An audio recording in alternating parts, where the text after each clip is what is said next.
Sziasztok, én Panda vagyok, és szeretnék elkezdeni egy tippek és trükkök sorozatot, olyan elemekkel, amiket én szoktam használni a játékba. Lehet, hogy ez nagyon sok alap lesz, meg már nem tudok ezzel segíteni, de valakinek lehet, hogy tudok ezzel egy pluszt adni, amivel tud lőni mondjuk egy ötöst. Remélem tudok sok dologban segíteni, és köszönöm a figyelmet. Na, itt is lennénk Infernon, és az első, úgymond tipp, egy ilyen védekező flash-elés lenne. Jön esetleg a B rush, vagy B támadás, megfogjuk, beállunk ide, és vigyázva ne ezt flasheljük, ezeket a vasrudakat, úgy mint én most, hanem ezeket a vas összetartó rudakat kell megdobni, ide beállunk, szembe vele, és ki is pattan ide, jön a B rush, megfogod, kijössz és tudod.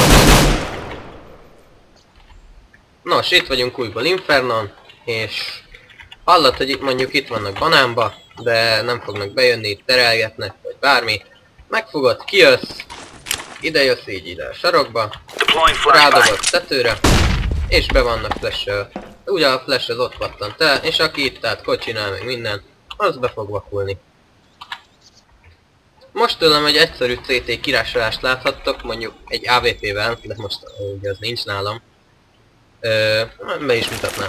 Jövünk, megfogjuk, eldobjuk a kémény felett, amivel ugye banán vakul, meg minden, de a másodikat nem oda pattintjuk, hanem így lepattintjuk kocsi elé, és már tudom is. Nos, itt vagyunk újból banánba, bemutatnék még egy nagyon egyszerű B védelmi taktikát. Beállunk cementhez, flash a kézben, nekifutunk, kidobjuk, és banán flashelődik, és tudjuk is lőni.